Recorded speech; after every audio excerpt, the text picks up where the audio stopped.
श्री श्री राधा दामोदर भगवान की जय।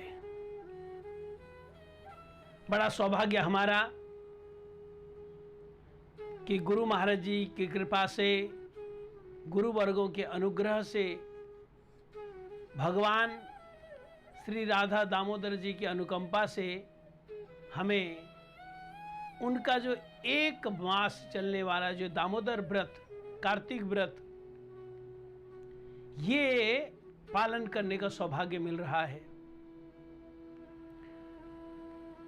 हमारे हरि भक्ति विलास में कार्तिक व्रत की बड़ी महिमा लिखी है। ये कार्तिक व्रत ठीक तरह से पालन करने से राधा जी की कृपा अपने आप आ जाती है। राधा जी को बड़ी प्रसन्नता होती है जब कोई व्यक्ति इस कार्तिक व्रत को करता है। यह व्रत बहुत मुश्किल नहीं है, लेकिन इसका फायदा बहुत ज्यादा है।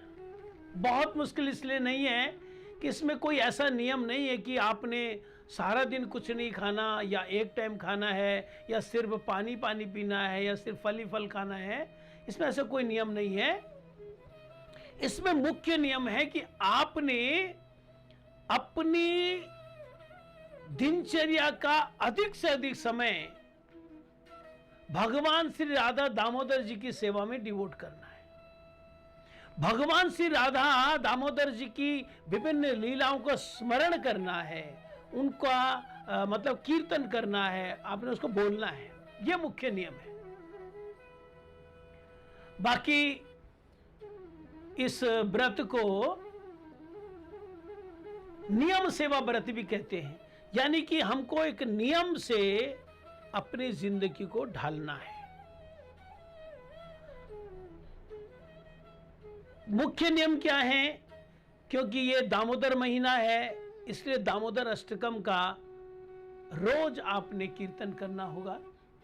जैसे हमारे गुरु महाराज जी हिज डिवाइन के शिला भक्ति वल्लभ तीर्थ गोस्वामी महाराज जी किया करते थे, परम गुरु जी किया करते थे, प्रभुपाद जी किया करते थे।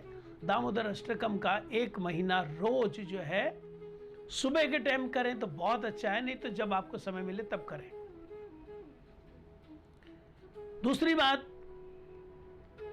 हमारे श्री कृष्णदास कविराज गोस्वामी जी ने भगवान राधा गोविंद जी की सभी लीलाओं को, अलग अलग रस की लीलाओं को, अलग अलग प्रकार की लीलाओं को, विभिन्न लीलाओं को गोविंद लीलामृत ग्रंथ में संजो कर रखा है।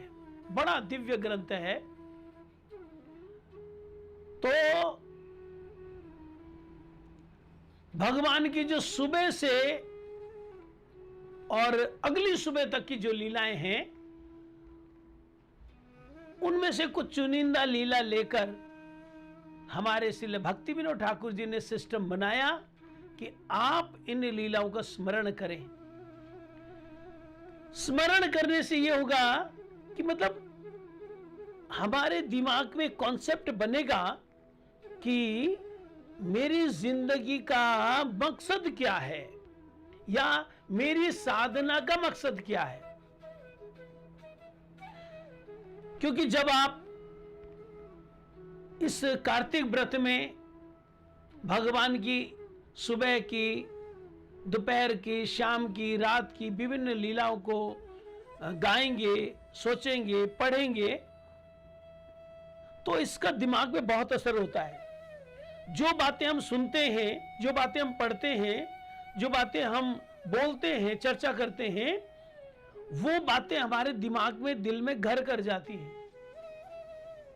जब हम दुनिया की तमाम बातों को बोलते रहेंगे, सुनते रहेंगे, तो दुनिया की बातें घर करेंगी, और उसी में से दुनियावी कोई मकसद, एक मकसद या कई मकसद हमारी जिंदगी के बन जाएंगे। परंतु जब हम इस महीने में जो हमारे आचार्यों ने सिस्टम बनाया कि भगवान की विभिन्न लीलाओं को स्मरण कीर्तन करें, तो हमारे दिल में कोई बात आएगी कि मैं भी अपनी जिंदगी में ऐसी सेवा करूंगा जैसे भगवान के सखा लोग कर रहे हैं, या माता यशोदा कर रही है, या नंद महाराज जी कर रहे हैं, या गोपियां कर रही हैं। एक हमारी जिंदगी का एक मकसद हमको मिल जाता है कार्तिक व्रत करने, सीरियसली करने से, या हम यूं कहें कि निष्कपट रूप से करने से। जब हम कार्तिक व्रत को निष्कपटता पूर्वक करेंगे तो हमको हमारी जिंदगी का मकसद मिलेगा, हमारी साधना का क्या लक्ष्य है वो हमको स्पष्ट रूप से पता लगेगा। देखो ना, साधना करते रहो करते रहो करते रहो, मकसद ही नहीं पता, तो फिर वो साधना भटकने के बहुत चांस होते हैं। Guru Maharaj his divine grace Srila भक्ति वल्लभ तीर्थ गोसाई महाराज जी अक्सर अपने प्रवचन में कहते हैं, लक्ष्य जितना मजबूत होगा साधना उतनी अच्छी होगी। लक्ष्य अगर मजबूत नहीं तो साधना भी ढीली ढाली हो जाती है। अब एक स्टूडेंट ने सोच लिया कि अबव 90% मैंने मार्क्स लेके आने, 95% से ज्यादा मैंने नंबर लेके आने, तो वो उसका पढ़ाई करने का ढंग भी बदल जाएगा। वो अपने आप ही दिन भर में 10 घंटा 12 घंटे ऐसे पढ़ेगा वो। लेकिन जब वो कहे चलो किसी तरह से अगली क्लास में चले जाना है, तो वो फिर कभी पढ़ेगा कभी नहीं पढ़ेगा, सिलेबस में से कुछ उसको याद होगा, कई कुछ याद नहीं होगा। तो हिज डिवाइन ग्रेस श्रील भक्ति वल्लभ तीर्थ गोसाई महाराज जी कहते हैं, लक्ष्य जितना मजबूत होगा साधना उतनी बढ़िया होगी। तो ये कार्तिक व्रत हमारे लक्ष्य को मजबूत करता है, क्योंकि हमारे आगे बहुत सारे भक्तों के चरित्रों को, बहुत सारे भक्तों की भक्ति को लाकर खड़ा कर देता है। गाय क्या सेवा करती हैं कृष्ण की, या कृष्ण गायों को किस तरह से प्यार करते हैं, बछड़े क्या कृष्ण की सेवा करते हैं, या भगवान कृष्ण उन बछड़ों को कैसा स्नेह देते हैं। यहां तक कि जो वृंदावन के ब्रजमंडल के जो वृक्ष हैं, क्या बात है, वो कोई ऐसे दुनियावी वृक्ष नहीं है। अगर भगवान कृष्ण एक आम को खाना चाहें तो आम का टहना झुककर अपने आम को कृष्ण के पास ले आता है, मेरी सेवा ग्रहण करें। ठीक उसी तरह से जैसे सेवक सेव्य ने चाहा मैं पानी पीना चाहता हूं, वो एकदम ट्रे में ग्लास उनके सामने लेकर आ जाता है और ग्लास को ऐसी जगह पर रखता है जहां से वो सेव्य है, जो मालिक है, वो जो प्रभु हैं, वो ग्लास को उठा सके। ग्लास को बहुत ऊंचा बहुत नीचा नहीं रखता, ऐसी जगह पर रखता है जहां से उठा ले। इसी तरह से जो वृंदावन के वृक्ष हैं वो अपने फलों को सामने लेकर आ जाते हैं। ये जब लीलाएं हम पढ़ेंगे सुनेंगे, हमारे मन में आएगा, हे भगवान ऐसा वृक्ष ही बना दो हमको वृंदावन का। खैर, सखाओं की जब लीला हम पढ़ते हैं, सखाओं की लीला जब 1 महीना लगातार सुनते रहेंगे तो मन में आएगा, सखा बन जाऊं तो कैसा रहेगा। नंद महाराज यशोदा जी की लीलाएं जब पढ़ेंगे हम, नंद महाराज यशोदा की 1 महीना लीला सुनेंगे कि किस तरह से माता यशोदा अपने लाला को खिलाती है, नहलाती है, दुलाती है, पुचकारती है, उसको लोरी सुनाती है, उसको अलग अलग स्टोरीज सुनाती हैं, और उनकी लीलाओं को सुनकर, उनकी स्टोरीज को सुनकर, माता से कहानियां सुनकर कैसा अच्छा रिस्पॉन्स देते हैं भगवान कृष्ण, वो सुनकर ऐसे मन में आएगा, क्या ऐसा हो सकता है कि मुझे माता यशोदा की तरह कोई सेवा का मौका मिले, मैं भी कृष्ण को, गोपाल जी को नहलाऊं दुलाऊं, विभिन्न प्रकार की सेवा करूं। हमारे रूप गोसाई बात कहते हैं इन लीलाओं को पढ़ते पढ़ते, इन लीलाओं को सुनते सुनते अगर कभी मन में ऐसा आ जाए, क्या मेरे साथ भी ऐसा होगा, क्या कृष्ण मेरे साथ भी ऐसे लीला करेंगे, तो कहते हैं रूप गोस्वामी बात, जन्म कोटि सुकृति न लभ्यते, करोड़ों जन्म की जो आपकी साधना है, करोड़ों जन्म की आपके जो पुण्य हैं, करोड़ों जन्म की जो आपकी सुकृतियां हैं, आपको भक्ति में उतना आगे नहीं ले जा सकती है जैसे ये चाह लेके जाएगी, जैसे लोभ लेकर जाएगा। देखो दुनिया में लोभ तो पाप का बाप होता है, लेकिन भगवान की सेवा के लिए लोभ हमको लगातार प्रोग्रेस पर ले जाता है। एक पठान भक्त हुए हैं रसखान जी, उन्होंने बड़ा अच्छा लिखा, मतलब भावुकतापूर्ण भजन उन्होंने लिखे हैं। तो एक जगह पर वो लिखते हैं, शेष महेश गणेश दिनेश सुरेश हूं जाहि निरंतर गावे, जाहि अनादि अनंत अखंड या छेद या भेद सुभेद बतावे।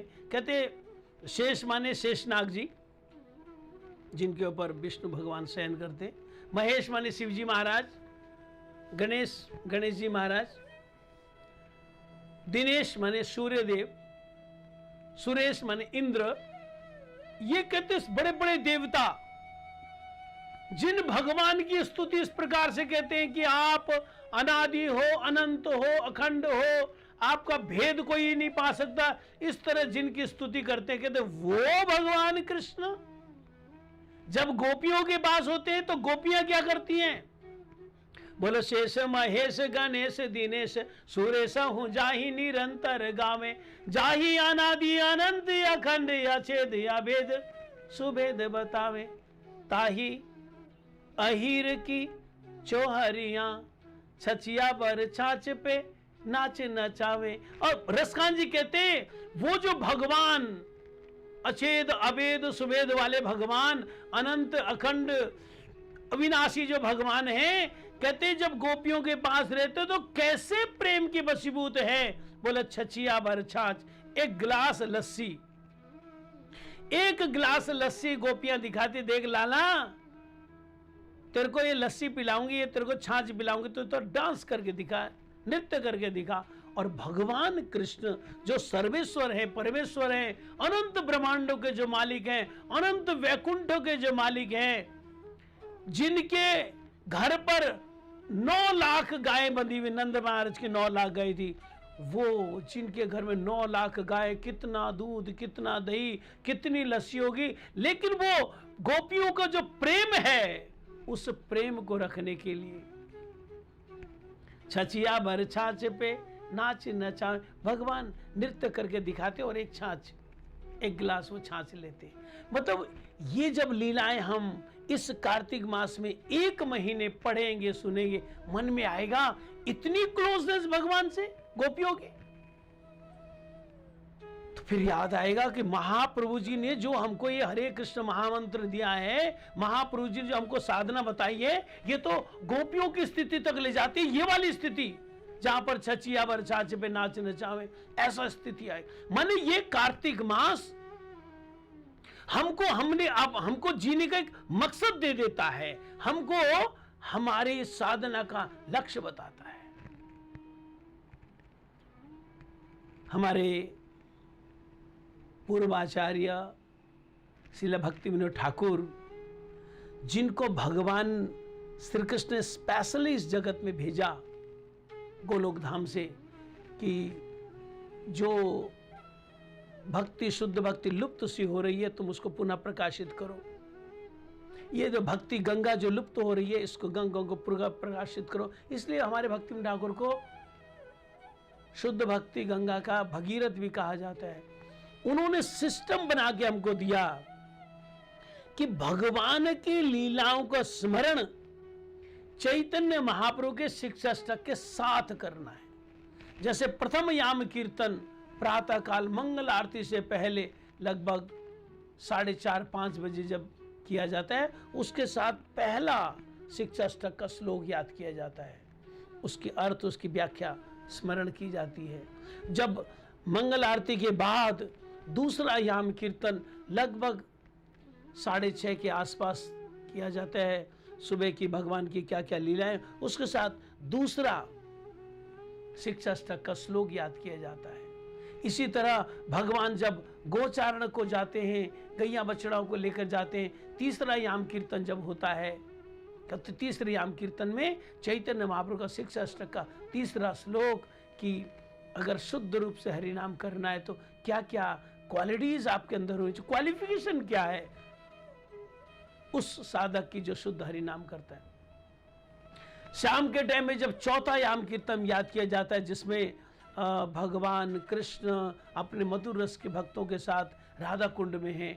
हमारे गौड़िया जगत में ऐसा माना जाता है, भगवान कृष्ण की जितनी तरह की लीलाएं हैं, सर्वोत्तम राधा कुंड की लीला है। उसके साथ चौथा याम कीर्तन याद किया जाता है। इसी तरह सायंकाल जब भगवान कृष्ण गैयाओं को लेकर वापस आते हैं, तो पंचम याम कीर्तन के साथ महाप्रभु के शिक्षा शास्त्र का 5वां श्लोक याद किया जाता है। इसी तरह वापस आकर जब माता यशोदा उनको नहलाती है, धुलाती, वो सब लीलाएं हैं। छठे याम के साथ छठा शिक्षा अष्टक का श्लोक याद किया जाता है।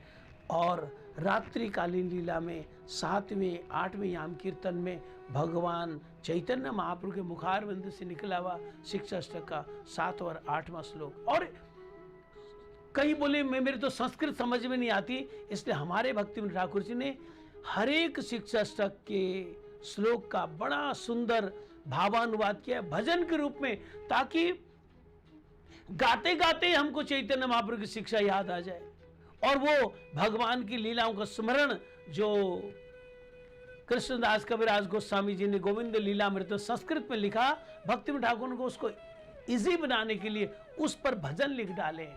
8 भजन लिखे अलग अलग लीलाओं के, उनको संस्कृत भी पढ़ सकते हैं, संस्कृत भी पढ़ते हैं और भजन भी गाते हैं, ताकि वो लीला गाते गाते जो भगवान की लीला का स्मरण हो।